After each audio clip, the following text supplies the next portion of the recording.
Hello, everybody. Welcome to the Languistic live stream. Today, I have the opportunity to chat with Korrah. I'm looking forward to getting to know her a little better. Korrah and I work at Languistic together, but we don't get a lot of time to chat. So I'm really looking forward to it. Korrah should be joining us any second. And if you would like to join our conversation and practice your English, I will provide a link in the chat that you can click on. And as long as you have a microphone and camera connected, you'll be able to chat with us. I'll just post that link now.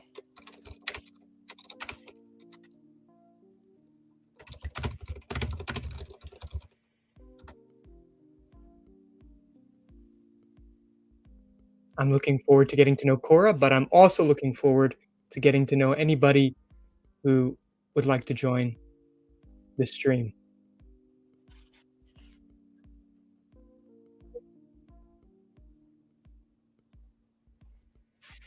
I'm thinking of the questions I'm going to ask Korrah. I think I'll ask her if her name has a special meaning, because it's an unusual name. I've never met somebody with the name Korrah, so I'm curious about it. I'm going to ask her where she lives, and I think she's planning on moving soon. She's planning on moving to a different city, so I'd like to find out where she's moving. What else should I ask her? I think I'll ask her if she enjoys teaching, if she has any hobbies, what kind of music she likes listening to. I know that Korrah's passionate about health and fitness, so I'll ask her about that. I'll ask her how many times she goes to the gym per week.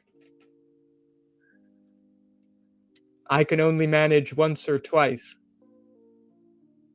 but hopefully I'll be able to find the discipline to go at least 3 times to the gym per week.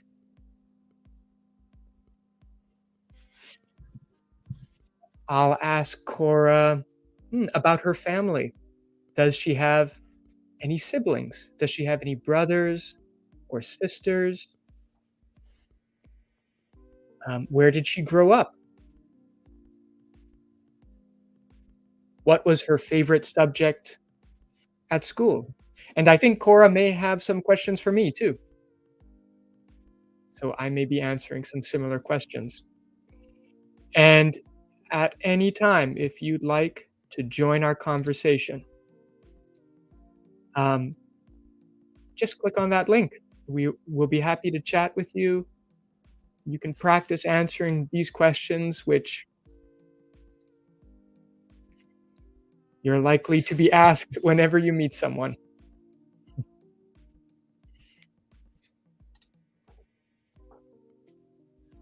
Ooh, I'll ask her if she has any pets. Does she have a dog or a cat? I know that she has a dog because I saw a video of her and a dog. So I think she has a dog who lives with her in her apartment. Maybe she has more than one dog. I'm curious to find out if she grew up with a dog in the house. When I was growing up, we had a cat in the house. Marcin, I hope I'm pronouncing your name correctly. Welcome to the live stream. I hope you're doing well. Like me, I'm sure you are waiting in anticipation for Korrah to join. We have all these questions for her.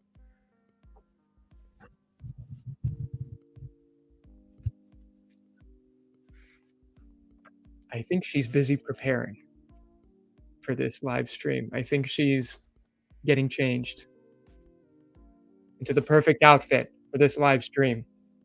Marcin, you feel good? Great. I feel pretty good too. It's a Friday, and that always puts me in a good mood.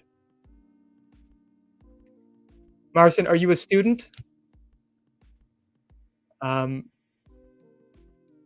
if you are, then perhaps you're beginning a new semester at college.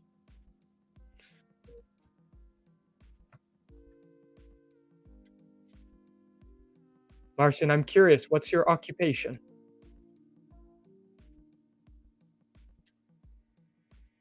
Maybe in this live stream, we'll get to know Marcin instead of Korrah. You finished your studies in 2005. Well done.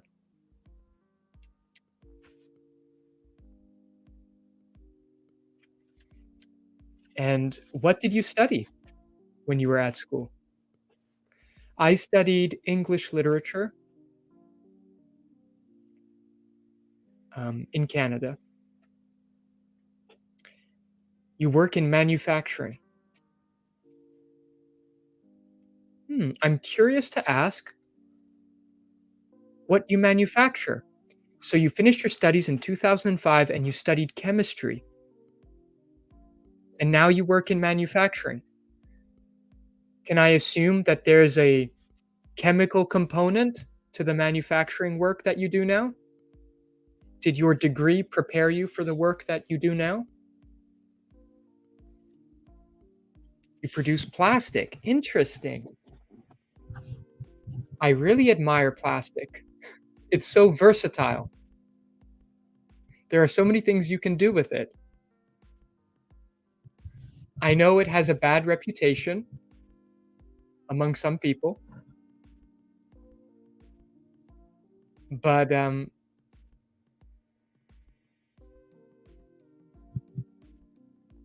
have a good relationship with plastic. Hi, Madal. How are you? Welcome to the stream. It's good to have you. And I think Korrah has just joined us. There she is. Hello. How are you doing, Nick? I'm doing well, thanks. How are you? I'm good, thank you. Good. Great to have you. We were just chatting with Marcin and Madal. Marcin finished their studies in 2005, and now they work in manufacturing, producing plastic. And Madal just joined, and they're from Somalia. Amazing. Hello, guys. How are you? Nice to see you here in the chat. Yeah, it is. So, Korrah, I was saying before you joined that we have a lot of questions to ask you. All right, let's hear them. So, the first question is, does your name have a special meaning? I've never seen the name Korrah before. It's quite unique, and I wonder if it means something. Thank you. Great question. Actually, no, my dad found it in a book, Korra, and then my mom didn't like the spelling and just completely changed it. Aha, okay. I didn't make the connection with that alternative spelling, Korrah. Is there a chain of breakfast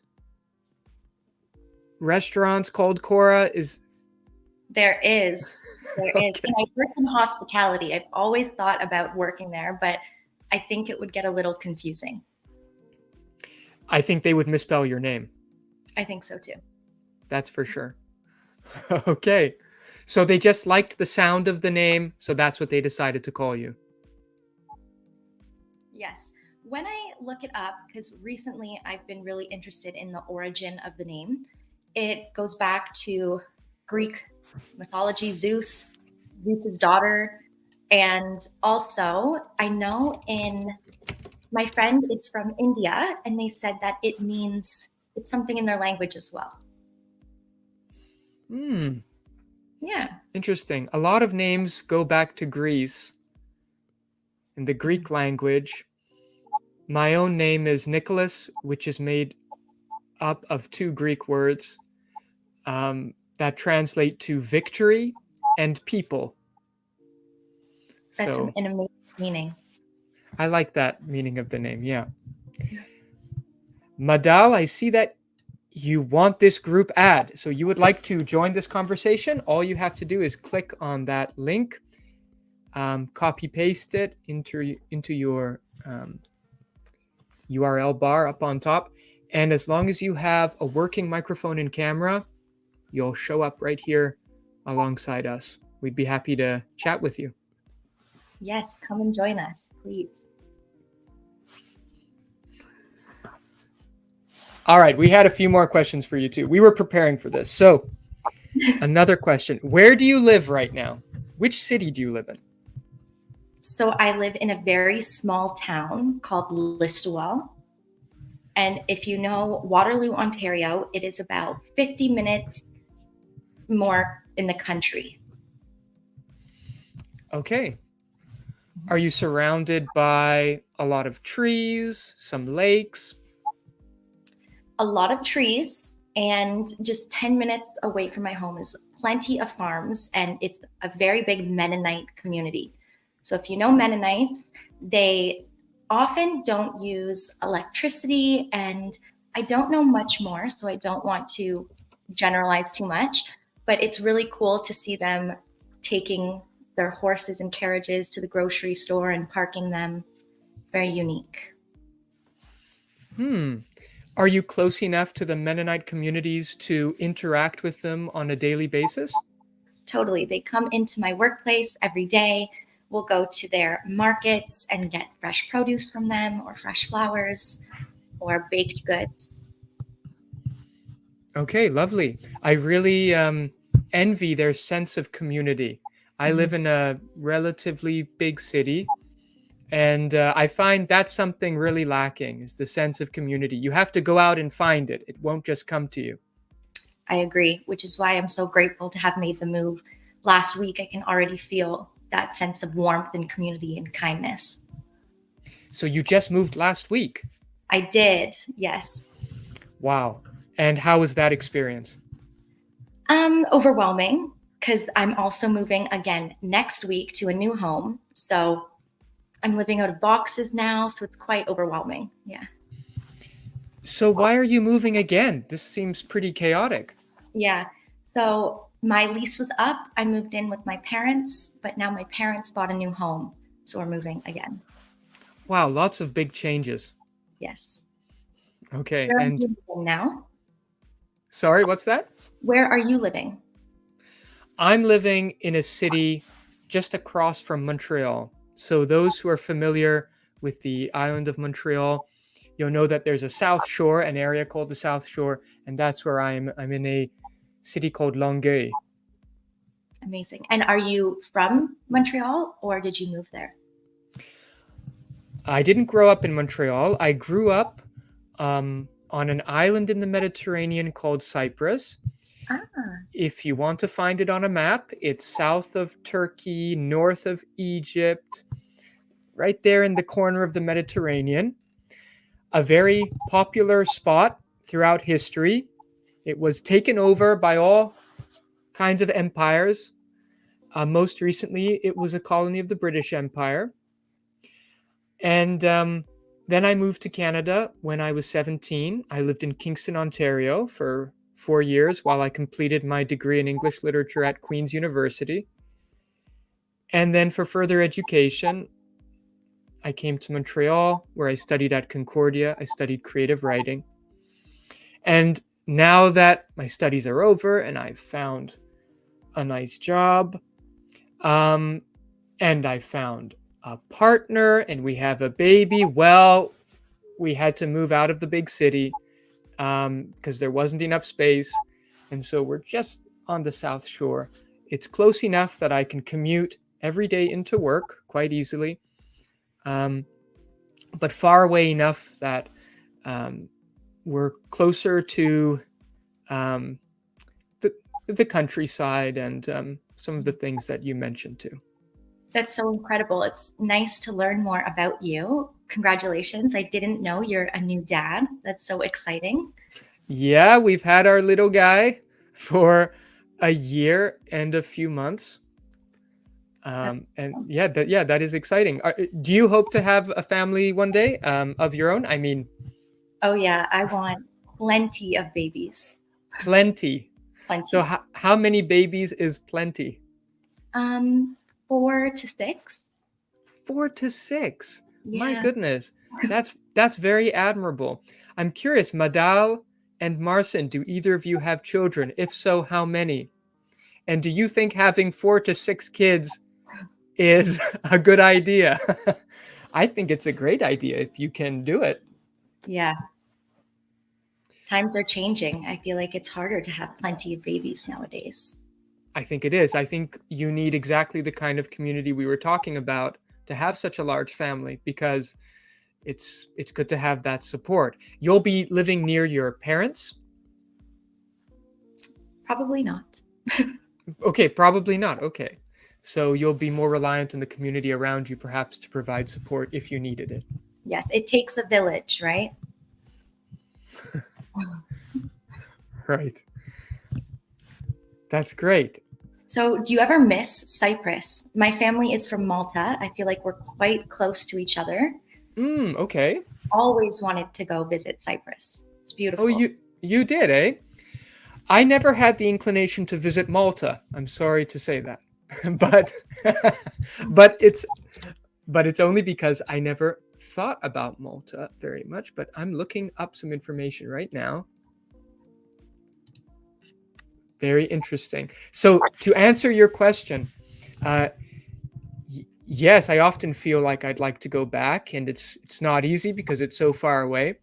But thankfully, the most important part of home, my parents, will be coming to see me this year. So that's nice. If I can't go there, at least part of Cyprus is coming to me. Exactly. Looking up the history. Doesn't look. Malta is very pretty. Yeah, I think we're both Googling each other's Yeah. countries. I'm Googling Malta. You're Googling Cyprus. I've actually never been to either of countries. You haven't been to Malta, but your parents are from Malta. Mm-hmm. So they never decided to go on vacation to Malta with you? Not with me, no. Okay, they leave you behind? Yes, little holiday from the kids. Okay. Well, at least you get some peace and quiet too, I suppose. Exactly. You get a little more independence. So Malta is actually quite close to Cyprus, all things considered. Yes. And it's its own country. I see it's close to Italy, Tunisia, Libya, but Malta is its own country, also an island, just Yes. like Cyprus.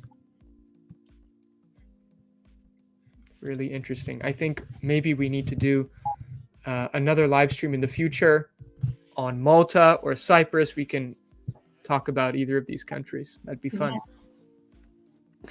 Do you have any siblings? I am the oldest of 4. Okay, so you come from a big family. I do, and I love the closeness between us, and that we always have someone to talk to and lead each other, support each other. I imagine when you have a family of your own, you'll want to visit their families. You'll want them to visit you. Do you all live close enough together so that you can make a habit of these visits? Relatively, within an hour. Okay, that's reasonable. Yeah. How about you? Do you have siblings? I have a sister in Toronto who I don't visit often because it's such a long trip, and with a new baby, there are all sorts of complicating factors. And I have another sister in Cyprus. My sister in Toronto used to be a ballerina, a professional ballerina. She danced in Austria, in Salzburg for a while, and in New York City for a while.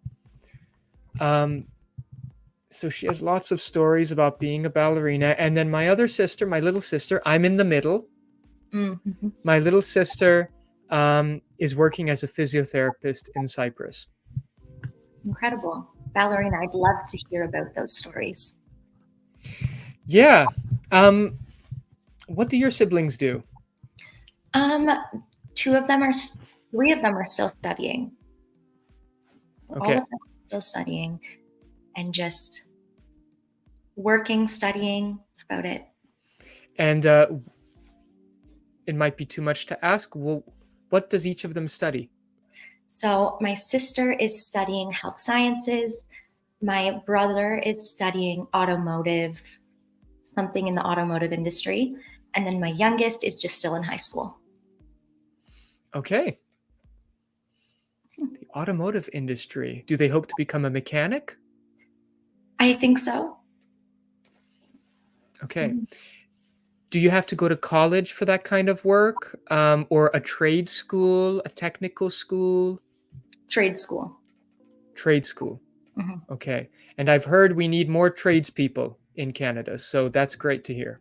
Yes, it's the perfect industry for him as well. Oh, why do you say that?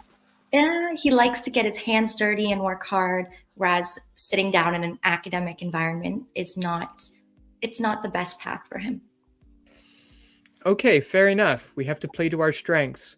I often wonder whether some of the students in my own classes would be better off pursuing a path like that. I think there's an expectation to go to college, but it's certainly not the path for everybody. Maybe you need to go to a trade school because you don't like studying, you don't like books, and that's perfectly fine. We all have different strengths that we have to play into. Yes. So what are you, a professor, a teacher full time? Yes, I'm a teacher full time. Currently, I'm teaching 4 classes. One of them is an introduction to college English, where we learn to write your typical 5-paragraph analytical essay. And in the other 2 classes, I'm teaching about Shakespeare. Awesome. I Yeah. hear that's a bit of a passion of yours. Yeah, it is. I really enjoy reading the work of William Shakespeare and creating resources to help students get into it. One of the problems with reading Shakespeare's work is it's so complicated. The vocabulary is otherworldly. Not only is he writing from a different time, the Elizabethan age, but he's also writing as a poet who loves language, who loves inventing words. In fact, just today we were talking about some of the words that Shakespeare invented. I'll give a few examples. He invented the word, and we don't use it anymore, but he invented it. Uncurse. I didn't know this. Sorry? Sorry, how would you spell that? Uncurse. So it's the word curse, C-U-R-S-E, and U-N before it. What does it mean exactly? I suppose if a witch puts a curse on you, you can be uncursed by another witch. Another word he invented was outswear. So if someone swears at you, but you swear at them better, then you've outsworn them. That's so interesting. He's very playful like that. Yes. Yeah. Do you enjoy reading in your free time?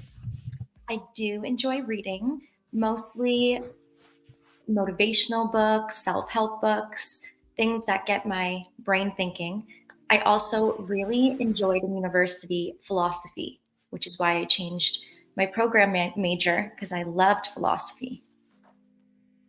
Wow. What really sparked your interest in philosophy? It's not a subject that a lot of people are drawn towards. I think it takes a sort of special mind to really become attracted to philosophy. So can you remember the moment when you thought, this is something I want to spend more time with? Yeah, I remember in my first year, I had to take an introduction to political philosophy class. And during the seminar, there was no right answer. We were all just saying what came to our mind. And it was really incredible to see how different everybody thinks. And I was able to really dig deep and share my thoughts. So I really loved that. And then I continued it up all 4 years of my undergrad. That's really interesting. So it was that sense of freedom and openness that you liked about political philosophy. When the phrase political philosophy comes to mind, I don't think of freedom and openness. So it's really interesting. Yeah, I agree. I think you must have had a really good teacher. I think so too. I did for sure.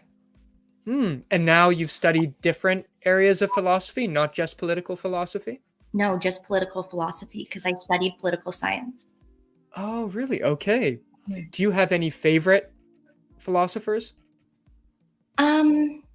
No, I enjoyed everything. I Okay. would have to say Leviathan. Was that Hobbs? Yes. Yes, I really enjoyed that. Okay. And if you were to summarize the main idea in Thomas Hobbes' Leviathan, could you do that? No, it's been a long time. The only thing I remember is in the title, because a Leviathan is a great sea monster, isn't it? Perhaps he was making some kind of a comparison between the state and a sea monster, Yes. but I can't remember the specifics. Yeah. A lot to do with power. Okay. Yeah. Very interesting. I took a philosophy course at university, but it was educational philosophy.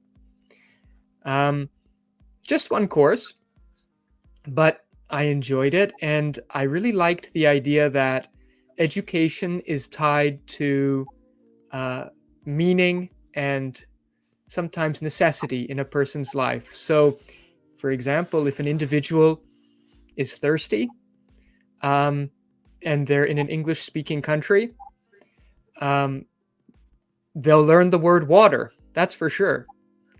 And it's an extreme example, but I like how it illustrates that we're motivated to learn what is most important to us. Yeah, that is very interesting. Yeah. We came up with a few other questions for Korrah. Let me think. What were they? We asked about your siblings. We asked about where... Did we ask about where you grew up? No. Okay. Share that. So I grew up in a small town called Orangeville, Ontario. Orangeville. Yes. Have you heard of Okay. I have not heard of Orangeville. Tell us a little about Orangeville. Yes. So when my mom grew up there, it was very small, very, very small. Like a big mall has been developed, but before it was a horse track and they would race horses there. So it has grown a lot. When I was 7, I moved to Cambridge, Ontario, which is close to Waterloo, Ontario. And that's my childhood. Okay. Do you still have memories of Orangeville? Yes. Very early on memories, like learning how to ride a bike and going to the park, things like that. Okay, lovely. And do you consider that your home, or do you feel like home is scattered between a number of places? I feel like home is scattered everywhere. I consider myself a little bit of a nomad because I don't stay in places too long since I became an adult. So I feel like home is where your heart is because I just keep moving around and everything feels like home, honestly. That's a nice idea. Mm-hmm. It's especially a nice idea for people who move around a lot, might feel a little lost. You don't have to think of home as a single place. I think the more I consider the question myself, the more I'm inclined to believe that home is being with the people you love. It's not so much tied to a location. Yes, I agree. So do you consider home Cyprus, Canada, or just where your family is, because you have family both in Cyprus and Canada. Yeah, that's right. Well, gee, my sister lives in Toronto and I love her, but I wouldn't consider Toronto my home. Yeah. Um, I would still consider Cyprus my home, I think, just for the amount of time I spent there with my family too. Mm-hmm. So it's hard to, well, I associate the place with my family a lot, and they still live there. Yeah. Hmm. I think we were also going to ask you about health and fitness. See, we had some time to come up with questions Yes. before you got here, and I was going to ask if you had any hobbies, but I think I already know that they relate to health and fitness. You enjoy going to the gym. Yes. I enjoy going to classes at the gym. So I love a cycling class or a Pilates or yoga class or a guided exercise weightlifting class. I'm not one to go in by myself and lift weights. Okay, I didn't know that they had guided, what did Mhm. you say, guided weightlifting classes? Yeah. So, like a personal trainer will guide a group of 5 to 10 people and we'll all do circuits working out as a team. Okay. And that's a good idea because in a group, you're more motivated and people correct you. If you're not lifting the weight properly, they'll say something and that'll help you get an even better workout. Yes. And the sense of community is very motivating. Now, when you say community, do you say that because you've gotten to know the people in the classes, or is it just the presence of other people that's motivating?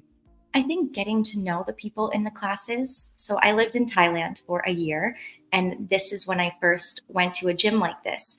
And it was hard meeting people and making friends. But every time I went to the gym, everybody would say, "Hey, Korrah, come to my class," or they message me after trying to get me more involved. And that really got me excited about working out, and I felt fulfilled. Oh, that's great. And then you carried that excitement with you when you started frequenting the gym at home. Well, I've only been home since May. And unfortunately, I will say I have been so busy, I have not yet been able to get back to it. Oh, okay. So you only came back from Thailand in May. Yes. And since then, you've been adjusting a little bit. Yes. You can say that. Okay. Oh, I'm sure you're looking forward to getting back into that routine. Definitely. Since you don't have the gym as an activity outside of your professional life, what do you find yourself doing? Working. Oh, yeah. That's about it. Busy work schedule, so busy that you don't have time to do anything else. Yes. Oh my goodness. That's rough. How about you? Do you have hobbies that you're able to do often? Are you quite busy with a 1-year-old? Well, with a 1-year-old, I'm busier. Yeah. True.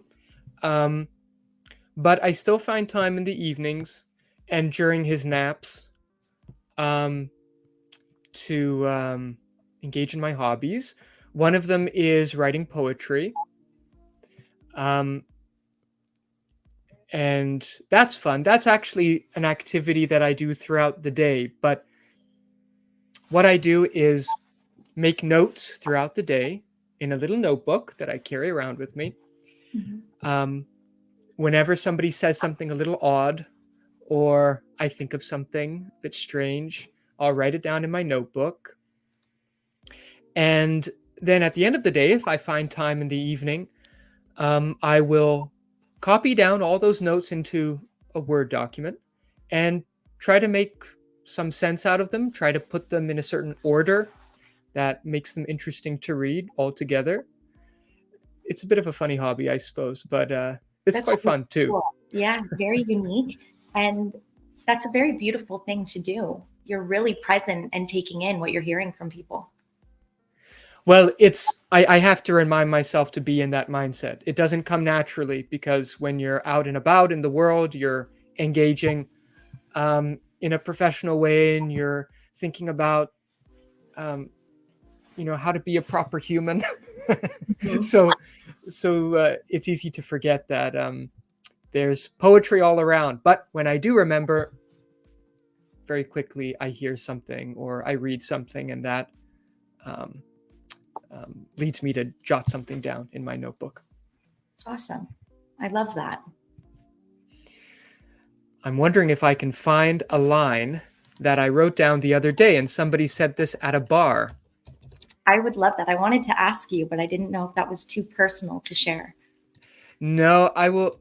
It just came to mind, so I have to share this. So I was at a bar with um, some acquaintances, some colleagues, and one of them was talking about how weird they were and how weird their children were.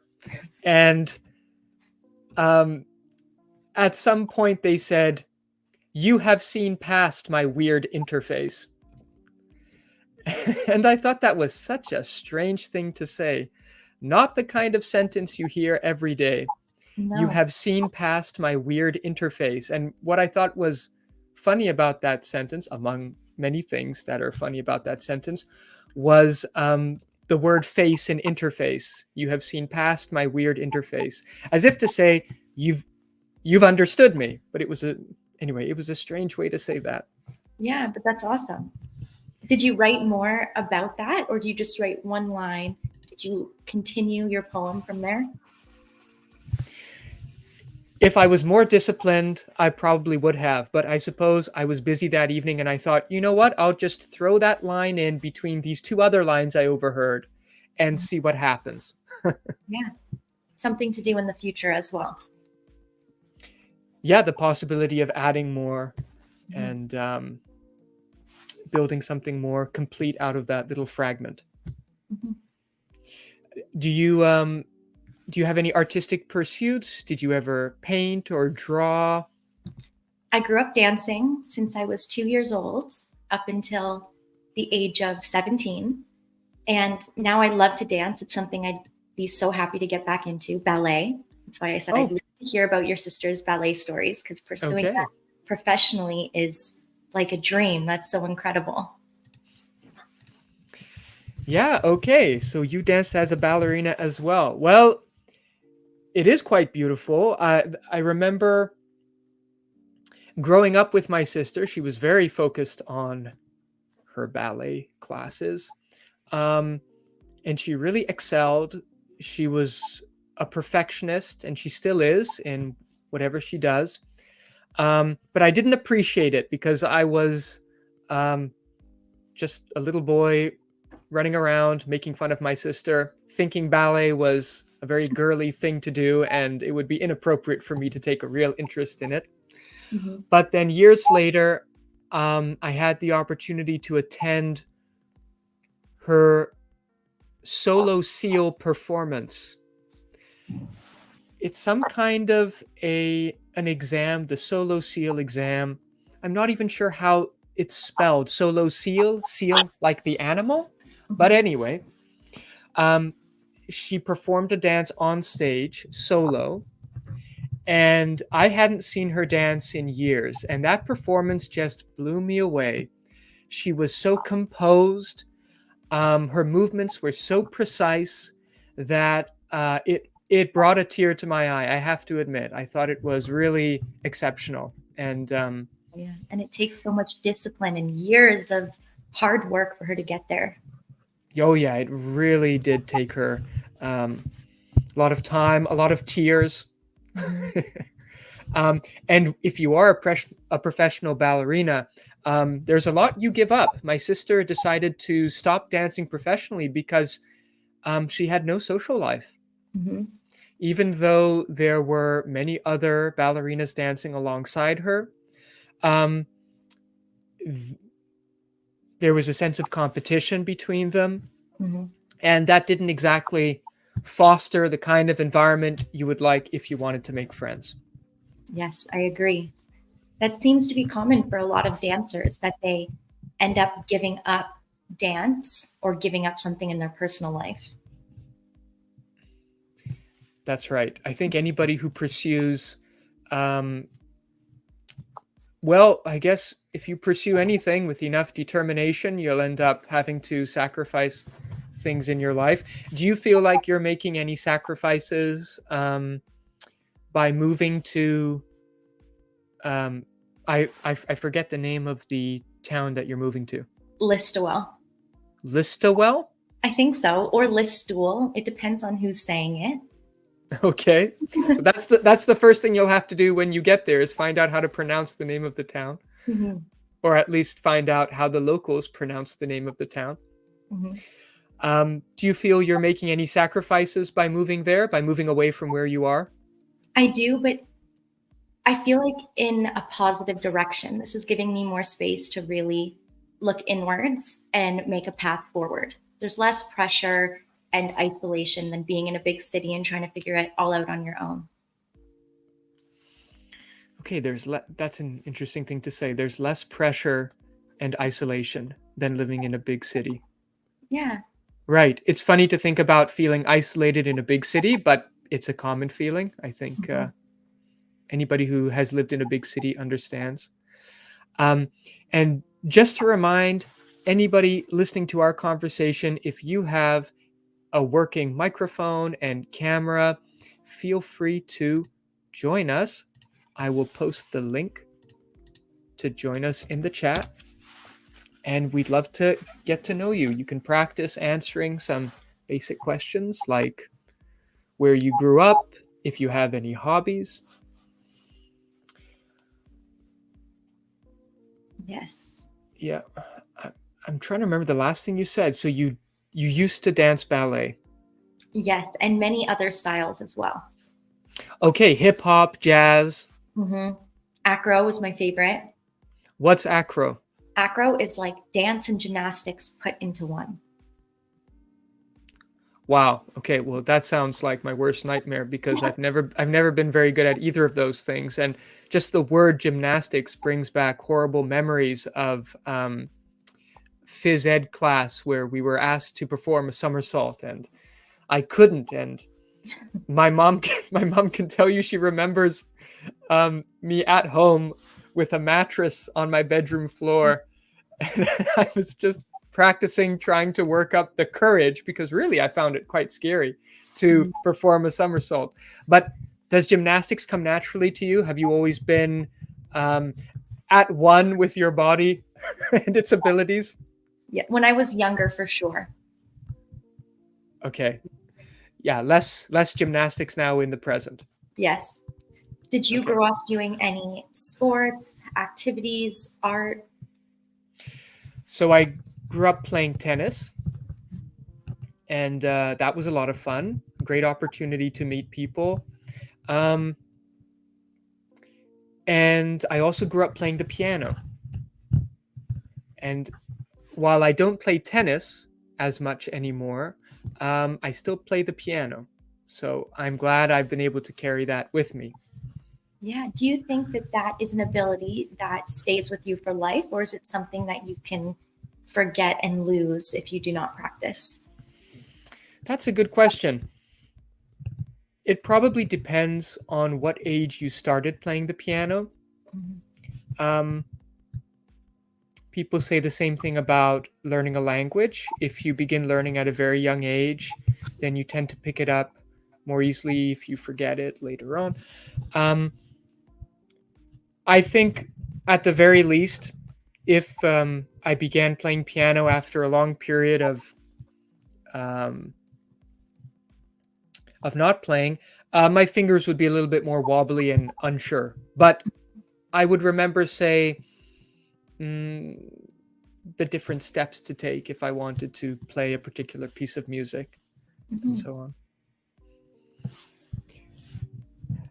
The legend Korrah in person. Yes, here she is. Oh, it's a TV show. Do you know the TV show, The Legend of Korrah? No, tell us about it. It's anime, and it's about a young girl named Korrah who, I forget exactly. I think she's fighting like water, air, fire. It's like a political avatar show. Sorry, I don't know much about it. I watched it. It's a political Oh, you mean it's like Avatar but more political? Let me, no, it's like I'm going to read it to you. Okay. Okay. So, sorry. Okay, it's right here.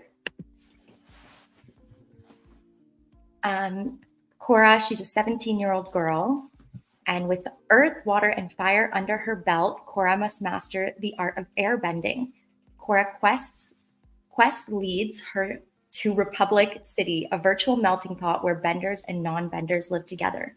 But she soon discovers that the land is plagued by crime and growing anti-bending revolution that threatens to tear the city apart. While dealing with the dangers, Korrah begins her airbending training under somebody's son, Tenzin. So there's like political conflict, and she's striving to put an end to it.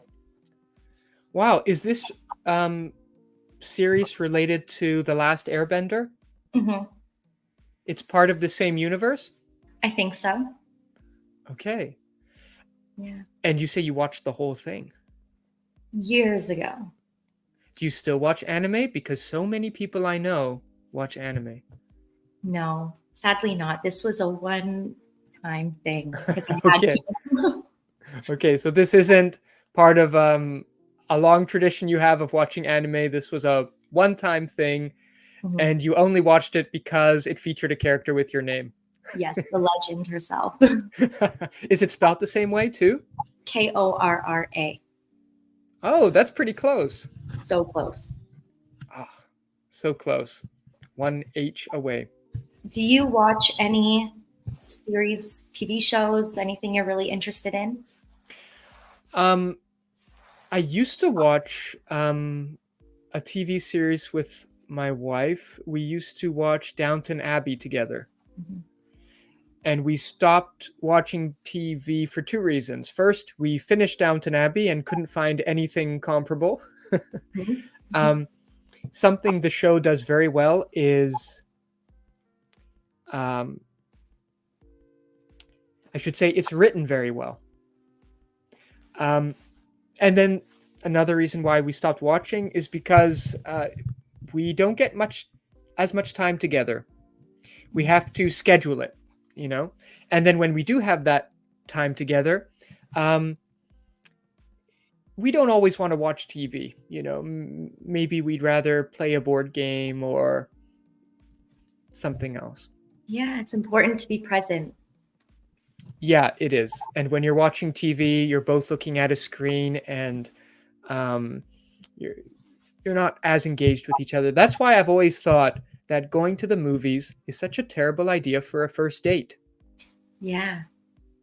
Because you don't know each other very well, and watching a film doesn't really give you an opportunity to get to know each other.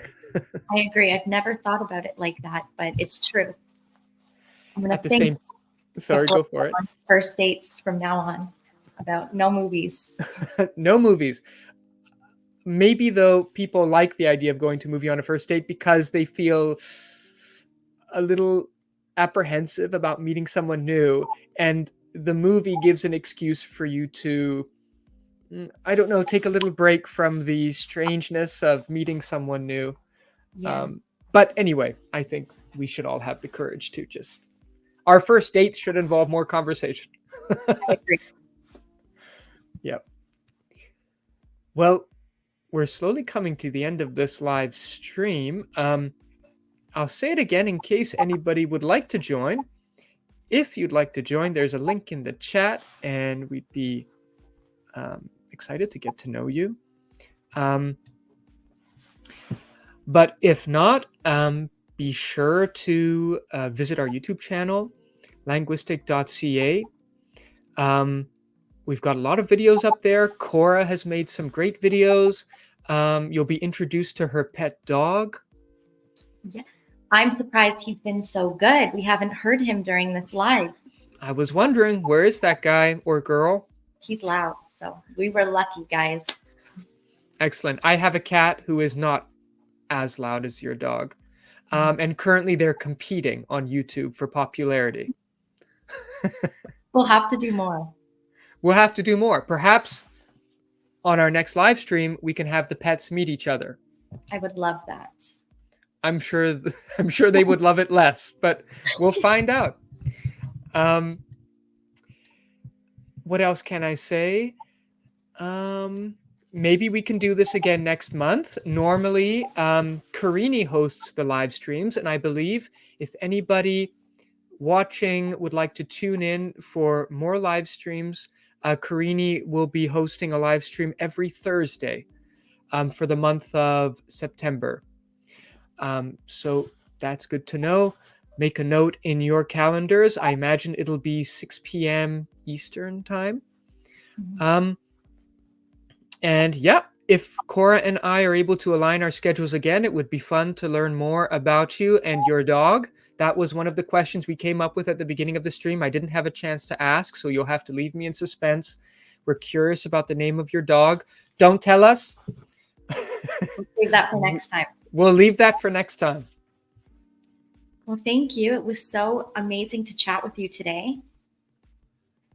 Good to chat with you too. And looking forward next time to learning more. Yes, we'll have to do it again. And I'd love to have Julia and Karini on here as well. If we could somehow do that, we could all maybe play a game and get to know each other and get to know people in the chat. Absolutely. That's a great idea. Bring in Karini, bring in Julia, and as you say, a game, some kind of a game that helps us get to know each other. Perhaps a sort of roulette where we're asked a random question each. Yes. That would be a lot of fun. Would be very fun. All right. Until next time, everybody. Thank you, everybody. See you soon.